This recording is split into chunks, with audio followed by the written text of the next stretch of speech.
I'm Sharon. My world was simple, revolving around my 9-year-old daughter, Lily, my husband, Marco, and my part-time job. Working part-time was not a choice, but a necessity because Lily fell sick often, so someone had to be there for her. Marco was committed to his job and worked hard, ensuring our financial stability. "Mom, can I have some juice?" Lily's tiny voice was always filled with curiosity and innocence. "Sure, sweetie. Here you go," I replied, handing her a glass with a loving smile. Marco and I barely had time for each other. Our conversations were mostly filled with routine check-ins and updates about Lily. "How was Lily today?" he would ask every evening, his voice heavy with concern and fatigue. "She's fine. A bit tired, but fine," I would respond, trying to keep the worry out of my voice. It was during one of these mundane days that I started feeling unwell. My stomach was in constant turmoil. Soon, I was admitted to the hospital, leaving Lily under Marco's care. Work was something I had to leave behind, and it was a challenge to juggle everything. "Marco, please make sure Lily has her meals on time and don't forget her medication," I reminded him every day, pain evident in my eyes. "I will, Sharon. Focus on getting better," Marco would reassure me, his eyes meeting mine for a brief moment before leaving the room. With me in the hospital, the responsibility of dropping and picking up Lily from school fell on my friend Iris. Iris was my confidant, someone I had known for years. She did not work and had a lot of free time, so she happily agreed to help us out. "Iris, thank you so much for doing this." I expressed my gratitude daily. "Oh, it's no trouble at all, Sharon. We're friends, aren't we?" Iris would reply with a casual wave of her hand. Iris brought Lily to the hospital every day after school, and for that, I was thankful. However, something was off. I could sense it in Iris's hurried visits and in her restless, absent-minded conversations. "Is everything okay, Iris?" I asked her one day, her nervous energy filling the room. "Oh yes, just some things on my mind." She brushed it off with a nervous laugh. And then there was Marco. His visits became less frequent, our conversations brief and superficial. "I'm just caught up with work and Lily," he would say whenever I asked him about his infrequent visits. I wanted to believe him, but something didn't sit right. Lily, my source of joy, also seemed different. She was quieter, her bright eyes losing their sparkle. "How was school today, Lily?" I would ask her every day, hoping to break her silence. "It was fine," she would reply with a small, forced smile. The serene strings of our life were starting to feel strained. My family, my friend, the people who were my pillars were changing, and I couldn't shake off the feeling that something was very, very wrong. The days were rolling by with a certain monotony, and I was growing more uneasy with each passing moment. I felt like a spectator in my own life, watching the unsettling changes in the people I loved. Every visit from Iris was marked by an unsettling silence, her usually lively demeanor replaced by a pensive, distant one. "Iris, you've been acting so strange lately. What's going on?" I finally asked her, unable to keep the worry out of my voice. I have some stuff to deal with, Sharon. Nothing for you to worry about," Iris replied, avoiding my gaze. "Is it something serious?" I pressed on, eager to help my friend. "Sharon, really, it's nothing. Focus on getting better." She brushed me off, changing the subject hastily. Marco was a whole different story.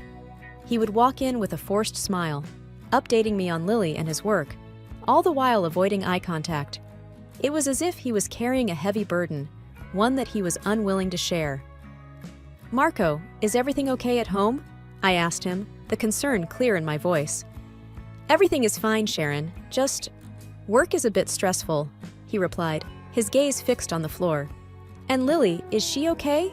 She's been so quiet lately," I prodded, my worry for Lily overpowering everything else. "She's just missing you," he responded, his voice flat.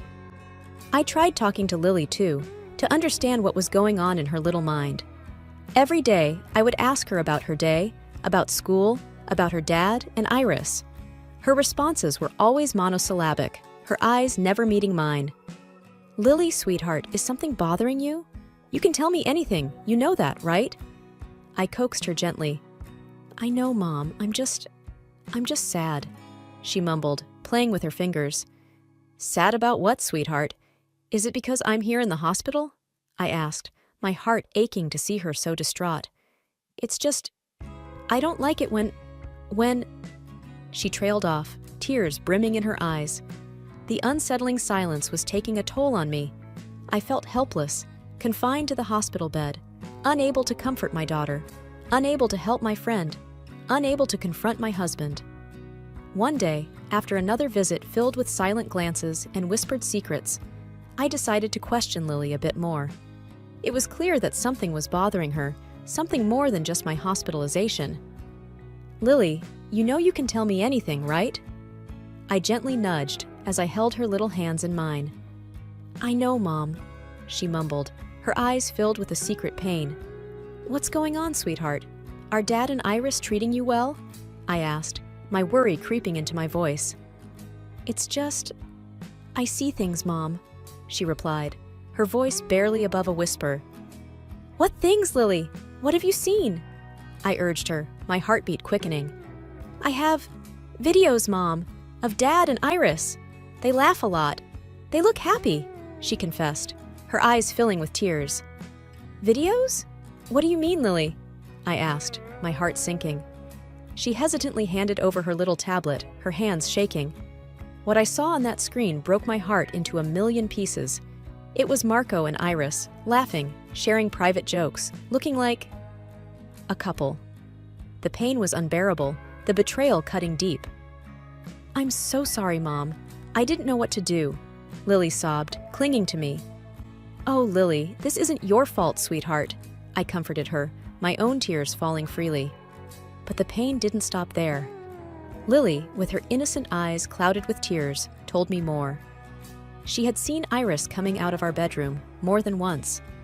It was like a dagger to my heart, each word from Lily's mouth twisting it deeper and deeper. She comes out of your room, Mom. I've seen her.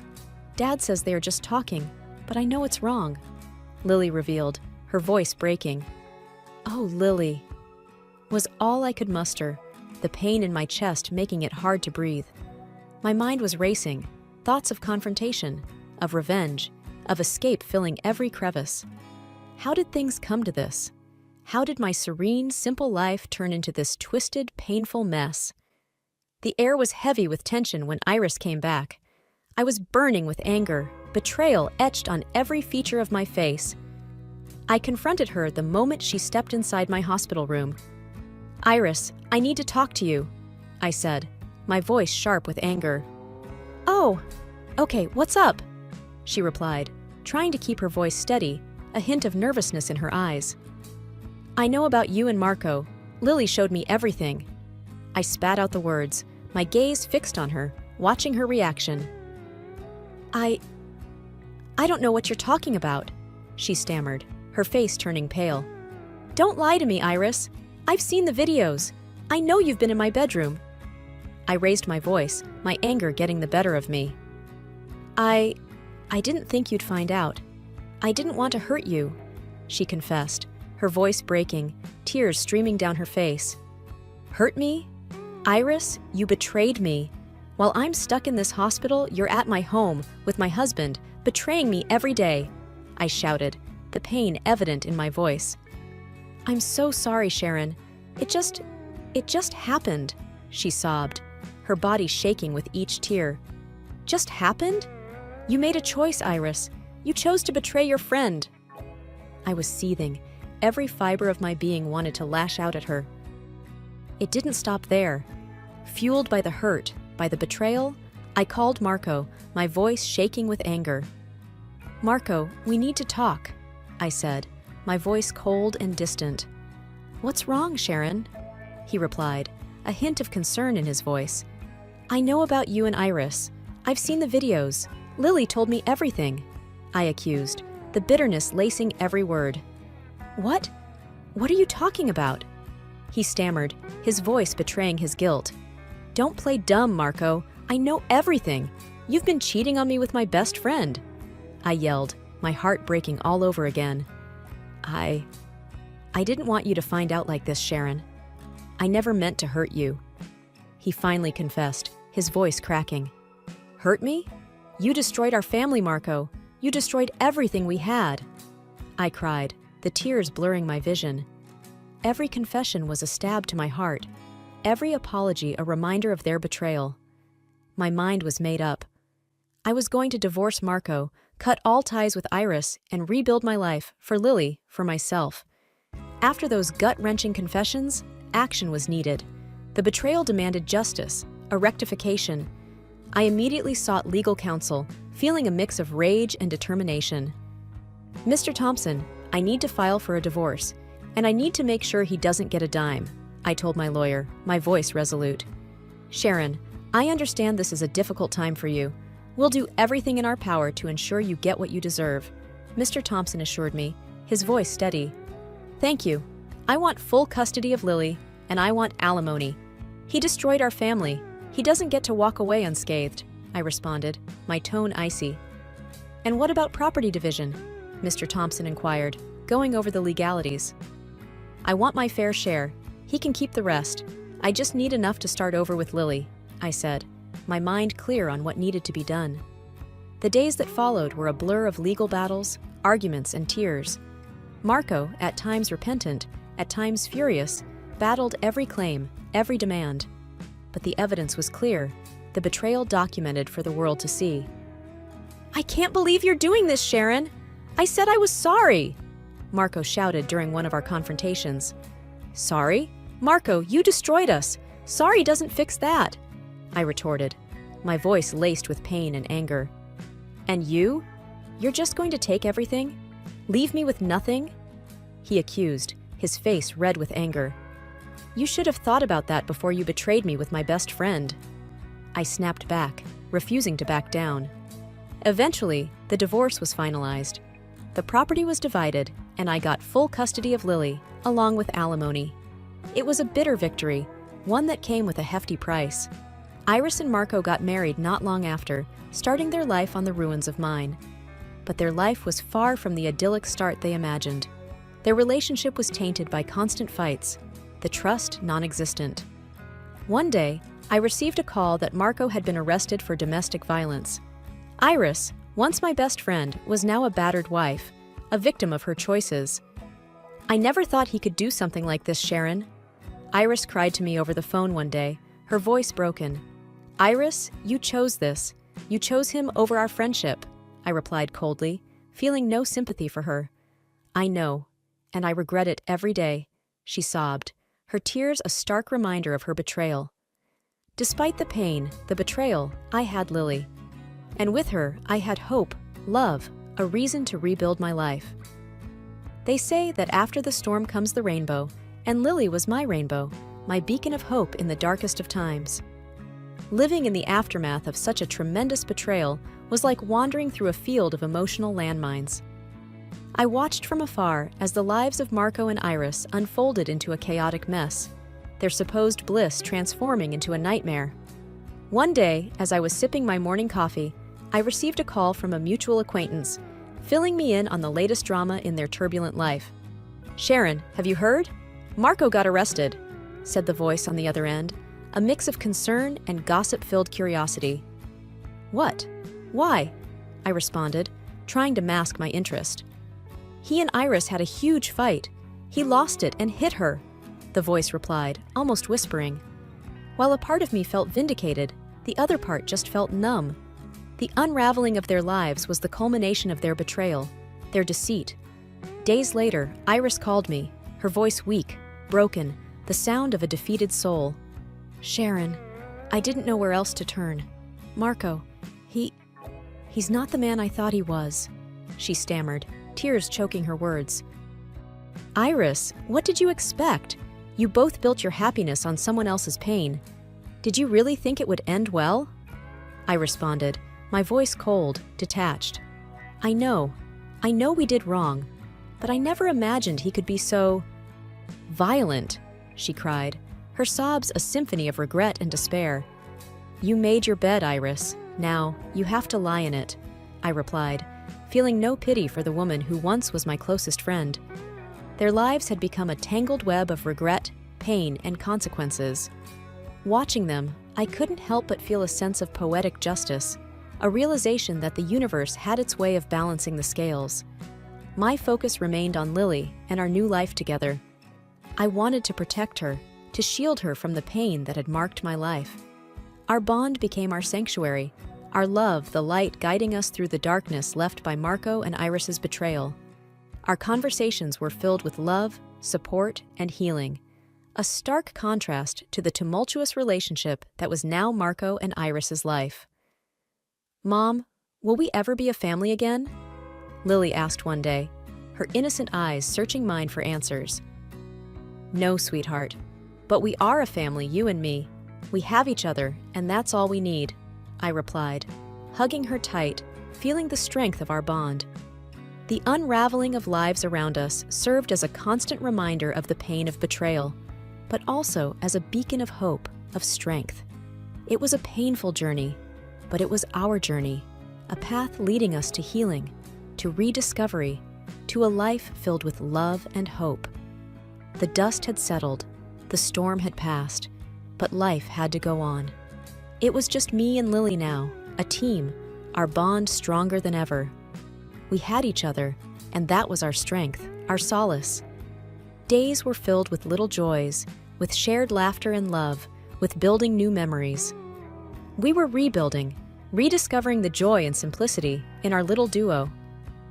One evening, as we sat at the dinner table, Lily looked at me with her deep, thoughtful eyes. "Mom, are you happy?" she asked, a touch of worry in her voice. "I have you, Lily. You make me happy every single day," I answered, my heart swelling with love for her. "But what about Dad? Do you miss him?" She probed further, her innocent eyes searching for truth.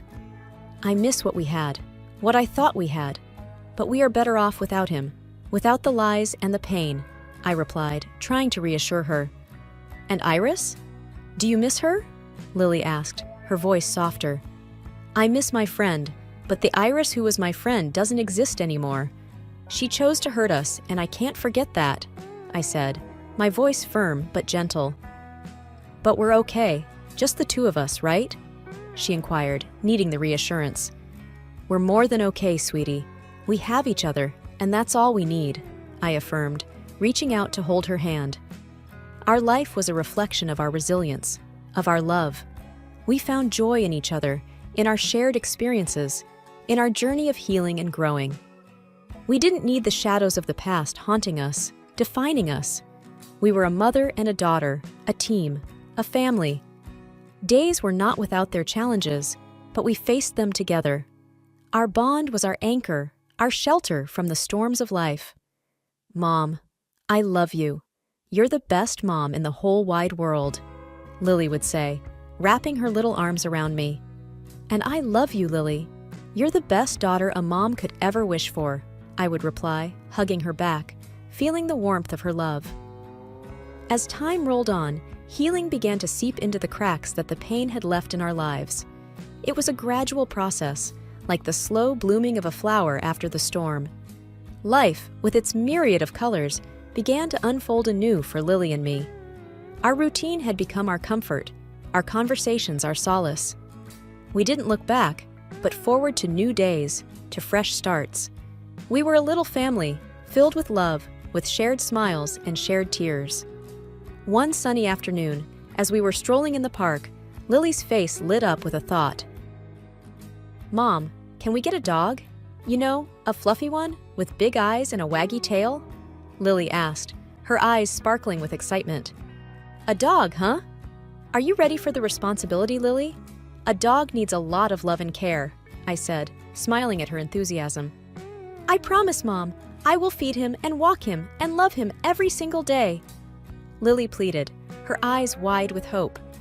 "I think we can consider it. We could use some more love in our lives," I conceded, her joy infectious.